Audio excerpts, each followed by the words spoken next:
Bonjour à toutes et à tous, c'est Monsieur Jalal Bakrim. Nous continuons notre cours de comptabilité générale niveau 2.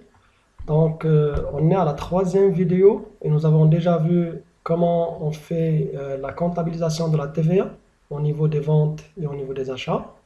Et on avait commencé à traiter les réductions sur vente. Donc, dans la deuxième vidéo, nous avions déjà vu comment sont comptabilisées les réductions commerciales. Alors, dans la présente vidéo, nous allons voir comment se fait la comptabilisation des réductions financières, ce qu'on appelle une réduction financière. Alors, une réduction financière, c'est une diminution du montant à payer accordé par un fournisseur pour paiement anticipé. Alors, qu'est-ce que ça veut dire? Ça veut dire que des fois, le fournisseur, votre fournisseur, il vous donne une remise parce que vous acceptez de payer un peu plus tôt que d'habitude. Par exemple, d'habitude, le fournisseur il vous donne un mois pour payer votre facture. Alors, des fois, il a besoin d'argent rapidement. Donc, qu'est-ce qu'il fait? Il vous donne une réduction. On appelle ça une réduction financière pour que vous payiez rapidement. Donc, dans la pratique, on appelle ça également un escompte de règlement. Donc, ce sont les réductions financières. Donc, on vous donne cette réduction pour des raisons purement financières, pour payer plus tôt, pour que le client paye plutôt la facture à son fournisseur. Très bien. Donc, d'un point de vue purement comptable, alors que ces réductions-là soient accordées sur facture, c'est-à-dire au moment de la vente, ou bien qu'elles soient accordées hors facture, c'est-à-dire après que la vente ait eu lieu, alors le traitement comptable, il est le même. Le traitement comptable, il est le même. Rappelez-vous, dans la deuxième vidéo, nous avions vu que les réductions commerciales, elles ne sont pas comptabilisées de la même manière lorsqu'elles sont accordées sur facture ou hors facture. Alors, dans le cas présent, dans le cas des réductions financières, il n'y a pas de différence. Que la réduction soit faite sur facture ou hors facture, alors le traitement comptable, il ne change pas. Alors, comment est comptabilisée une réduction financière? Alors, d'abord, au niveau du fournisseur, au niveau de celui qui accorde la réduction financière, cette réduction financière, elle est comptabilisée comme charge financière. C'est une charge financière pour celui qui accorde la remise, pour celui qui accorde la réduction. Très bien. Et on la comptabilise dans le compte 6386. Bien sûr, en débitant le compte 6386 parce que là, on parle d'une charge. Et bien sûr, le fournisseur, lorsqu'il a une charge, bon, ça augmente ses charges, donc on va débiter la classe 6. Très bien. Alors, de l'autre côté, c'est-à-dire du côté du client maintenant, alors le côté du client, bien sûr, le client, il est gagnant parce qu'il a reçu une réduction. Alors, c'est pourquoi cette réduction-là, elle est comptabilisée en produit. Alors, pour lui, pour le client, c'est un gain.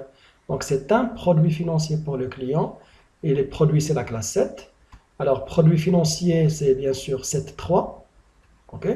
Alors, le compte exact, c'est 7386, bien sûr, au crédit, puisque les produits, ils augmentent. Les produits, ils augmentent avec le crédit. Donc, on doit créditer le compte 7386. Alors, c'est pas compliqué, on va faire un exemple et vous allez voir que c'est assez simple.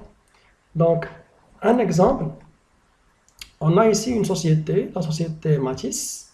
Elle vend une marchandise à 25 000 dirhams hors taxe à son client qui est la société Marotel. Donc, vous avez ici un fournisseur qui est la société Matisse et un client qui est la société Marotel. Le prix, c'est 25 000 dirhams hors taxe. Bien sûr, ça, c'est le prix avant la réduction.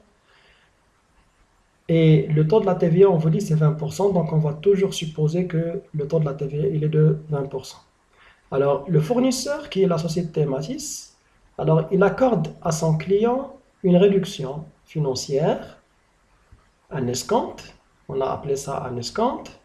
Alors, la réduction, elle est de 4% pour règlement en comptant. Donc, le fournisseur, il donne à son client cette remise de 4% pour que le client paye immédiatement. Pour que le client, il paye au comptant, qu'il paye immédiatement. Très bien. Alors, le client, effectivement, il paye le même jour par chèque. Parce que le client a reçu cette réduction financière, vous voyez de 4%, le client accepte de payer le même jour et il a remis un chèque à son fournisseur. Donc, le travail à faire à ce niveau-là, on vous demande de présenter la facture, donc préparer la facture, à quoi il va ressembler cette facture-là. Comme ça, on va la visualiser, on va voir comment il va être comptabilisé du côté du fournisseur et du côté du client. Et ensuite, on va la comptabiliser, bien sûr, chez les deux sociétés. Donc, on va commencer par présenter la facture. On a quelques éléments, les éléments dont on a besoin. Donc, le prix avant la réduction, le taux de la TVA et le taux de la remise, ou bien le taux de la réduction financière qui est de 4% ici. Très bien, donc on va établir la facture ensemble. Donc, on va essayer de présenter la facture ici, ensemble. Donc, le prix, bien sûr, avant la remise, c'est 25 000 dirhams. OK. Les réductions commerciales, dans notre cas, il n'y a pas de réduction. Donc, on va mettre un 0 ici. Il n'y a pas de réduction commerciale. Bien sûr, le net commercial, c'est la même chose que le prix hors taxe parce qu'il n'y a pas de réduction commerciale. Très bien. Maintenant, l'escompte. L'escompte de 4%. Alors, une règle, l'escompte, on va appliquer l'escompte, le taux de l'escompte sur le montant du net commercial. Le taux de l'escompte, il s'applique sur le montant du net commercial. Très bien. Donc, 4% de 25 000, je vais le mettre ici. 4% fois 25 000. Très bien, c'est ça la formule. Donc, le montant de la réduction financière, il est de 1000 dirhams, ok, qui est le montant de la réduction financière. Très bien. Alors, il y a un autre total ici qui est le net financier. Le net financier, c'est quoi? C'est le net commercial moins l'escompte. Alors, je vais mettre la formule ici pour vous. Donc, 25 000 qui est le net commercial moins le montant de l'escompte. Très bien. Bien sûr, ça va donner 24 000. Très bien. Alors maintenant, la TVA. Bon, la TVA elle va s'appliquer sur le montant du net financier. La TVA va l'appliquer sur le montant du net financier. Alors, c'est des règles simples qu'il faut retenir. Je mets les formules ici, comme ça vous voyez comment on a fait les calculs. Donc 20% de 24 000, bien, ça va faire 4 800. Très bien. Alors, maintenant le montant TTC. Le montant TTC, je vais encore mettre la formule. C'est le montant du net financier, 24 000, plus le montant de la TVA, de 4 800. Donc, ça va nous donner un total de 28 800. Très bien. Alors, de cette façon, on a établi notre facture. C'est sur la base de cette facture-là que nous allons passer les écritures comptables chez, d'un côté, le fournisseur, qui est la société Matisse, et ensuite chez la société Marotel.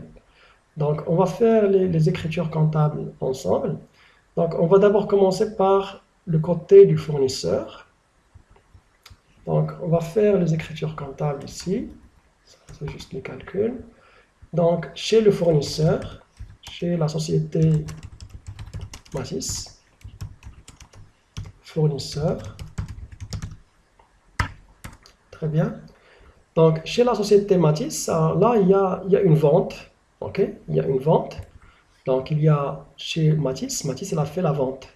Donc, nous avions dit que dans la vidéo 2, que le montant que nous retenons au niveau du chiffre d'affaires, au niveau des ventes, c'est le montant du net commercial. Donc là, la règle ne change pas. Donc ce montant-là du net commercial, c'est le montant de la vente.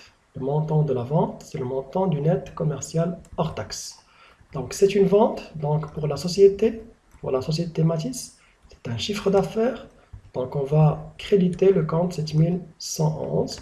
Donc vente de marchandises. Donc bien sûr c'est un crédit. On va le créditer de 25 000.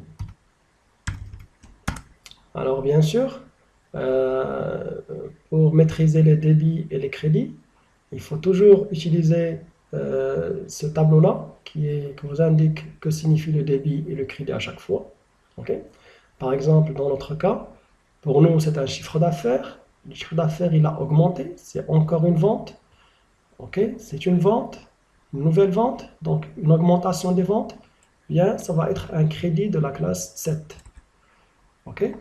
Donc, si vous n'êtes pas familier avec les débits et les crédits, il faut revenir à la première vidéo ou bien il faut revenir aux cours qui sont enregistrés sur la même chaîne et qui concernent la comptabilité générale niveau 1. Et il y a une vidéo spéciale qui vous indique comment utiliser les débits et les crédits. Très bien, donc il y a une vente. Alors, on va faire les choses qui sont basiques. La TVA facturée. Ok, état, TVA facturée. On va commencer par les choses simples. Alors, il y a une TVA, si je reviens à ma facture, donc il y a une TVA de 4800. Alors, je vais la mettre. Ok, vous voyez ici, la TVA, elle est de 4800. Bien sûr, c'est une TVA facturée, donc pour la société, pour le fournisseur, c'est une dette envers l'État. Alors, une autre chose que nous avons dans cette écriture comptable-là, que nous allons avoir, c'est le montant total à payer par le client. Okay? Le client, il va me payer combien? Il va me payer 28 800. Alors là, en principe, ça doit être une créance vis-à-vis du client. Mais on vous dit dans l'énoncé que le client, il paye le jour même par chèque. Donc, au lieu de débiter un compte de client, bien, on va débiter un compte de banque. Ok, on fait comme ça, un compte de banque. Donc, puisque le client nous a donné un chèque, bien, on débite un compte de banque. Très bien. Donc, on va recevoir 28 800. Alors, l'écriture comptable n'est pas finie. Pourquoi? Vous voyez ici qu'il n'y a pas le déséquilibre, il n'y a pas l'équilibre. Attention, ici c'est juste 4800. Il n'y a pas l'équilibre entre le débit et le crédit, justement parce qu'il y a quelque chose qu'on n'a pas encore comptabilisé, qui est l'escompte. Okay? Donc, il faut comptabiliser l'escompte 1000. Alors, nous avions dit dans le slide précédent que pour le fournisseur, un escompte, c'est une charge financière. Un escompte, c'est une charge financière. Bien sûr, pour le fournisseur, ça, c'est une perte. C'est une charge parce qu'il a réduit le prix qu'il va recevoir de chez son client. Donc, pour lui, c'est une perte. On appelle ça une charge financière dans le cas de l'escompte. Donc, on va débiter le compte 6386 avec le montant de l'escompte. OK? 6386. Okay, on appelle ça escompte accordé. Donc, on a accordé un escompte de 1000. Maintenant, si on vérifie le total des débits et des crédits, alors du côté du débit, il y a un total de 29 800 et du côté du crédit, encore un total de 29 800. Donc, l'écriture comptable, maintenant, elle est finie. Okay? Donc, on va faire juste un petit libellé vente. Vente au comptant, on peut dire vente au comptant avec escompte. Okay? On a accordé un escompte et on a vendu au comptant. On peut mettre le numéro de facture si on a le numéro de facture et la date de facture si on a la date de facture, bien sûr, dans l'énoncé. Alors, c'est comme ça qu'on fait la comptabilisation au niveau du fournisseur. Très bien. Donc, on va faire la même chose maintenant, mais du côté maintenant du client, qui est la société Marotel. La société Marotel, c'est la société qui va devoir payer cette facture-là. Okay? C'est le client. Donc, pour lui, les 28 000, ce n'est pas un montant à encaisser, mais c'est un montant à payer. Okay? Le prix, ici, c'est un prix d'achat et non pas un prix de vente. L'escompte que nous avons ici, c'est un escompte obtenu. Ce n'est pas un escompte accordé.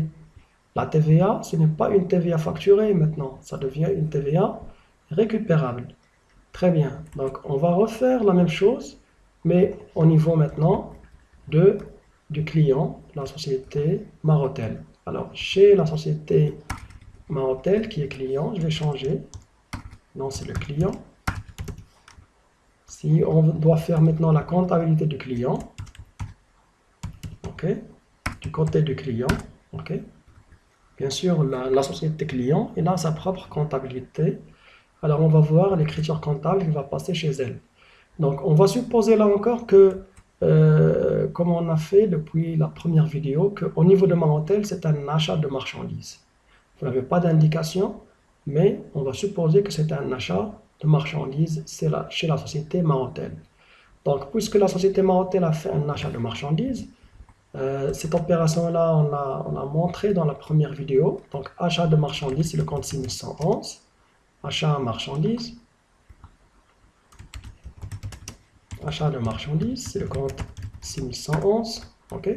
Donc, le montant que nous allons comptabiliser, bien sûr, c'est le montant du net commercial, toujours. Au niveau du chiffre d'affaires, au niveau que ce soit vente si on est fournisseur, soit achat si on est client. Le montant à considérer, c'est le montant du net commercial. OK? Donc, ici, achat. Le montant à considérer, c'est le montant du net commercial, c'est-à-dire 25 000. Donc, on va faire comme tout à l'heure. On va aller directement à la TVA. Okay? Donc, un achat. Donc, il y a une TVA qui nous a été facturée. Bon, pour nous, la société cliente, c'est une TVA qu'on peut récupérer. Bien sûr, nous, on suppose ici qu'on peut récupérer la TVA, état TVA récupérable. C'est des suppositions de base que nous considérons pour le besoin du cours. On suppose que la TVA, elle est récupérable. Très bien. Donc, 25 000 dans le net commercial et 4 800 dans la TVA récupérable. OK? Donc, qu'est-ce qui reste? Alors, ça, c'est une facture qu'il faut payer. OK? Donc, 28 800 vous dit que la société Marotel a remis un chèque. Donc, ça va diminuer sa trésorerie. Donc, on va créditer la trésorerie de ce client, okay? La société Marotel. Donc, sa trésorerie, elle va diminuer de 28 800. Très bien. Alors, on a fait les trois lignes. Et il reste une ligne qu'il faut comptabiliser, qui est la ligne de l'escompte. Okay? Alors, pour le client, cet escompte-là qu'il a obtenu, ça, c'est une bonne nouvelle pour le client. Pourquoi? Parce que ça réduit son prix d'achat. Okay? Donc, c'est une bonne nouvelle, c'est un gain. Pour le client, c'est un gain. Le gain, il est de 1000. Nous, on sait que c'est une réduction financière, c'est un escompte. Okay? Donc, dans tous les cas, c'est un gain, c'est-à-dire on doit toucher le compte de la classe 7. C'est un produit financier, c'est un escompte obtenu de 1000. Très bien, on a obtenu un escompte de 1000. Donc, on a fini l'écriture comptable. On va juste faire un petit libellé. On va dire achat de marchandises au comptant avec escompte. Okay? On peut mettre le numéro de facture et la date de facture, bien sûr, si on a une date de facture. Très bien. Alors, c'est comme ça qu'on doit comptabiliser cette transaction-là au niveau du client. Donc, vous voyez qu'au niveau du client, l'escompte, c'est un gain, c'est un produit financier. Okay? Alors que du côté du fournisseur, l'escompte était une charge financière. Très bien. Donc, c'est comme ça qu'on fait la comptabilisation de l'escompte. Alors, je le répète, que cette réduction financière soit accordée sur facture, comme dans l'exemple que nous venons de voir, ou bien hors facture. Des fois, la vente elle peut avoir lieu à un certain moment, à une certaine date, et plus tard, quelques jours plus tard, quelques semaines plus tard, le fournisseur il vous donne un escompte pour que vous réglez par anticipation. Eh bien, ça peut être soit sur facture ou hors facture. Dans tous les cas, les réductions financières, elles sont toujours comptabilisées de la même manière, c'est-à-dire il faut toujours utiliser le compte de charge financière pour le fournisseur lorsqu'il accorde un escompte et le compte de produit financier pour le client lorsqu'il obtient un escompte. Alors, je vous remercie. C'est tout pour cette vidéo et on se retrouve dans la vidéo prochaine. Merci.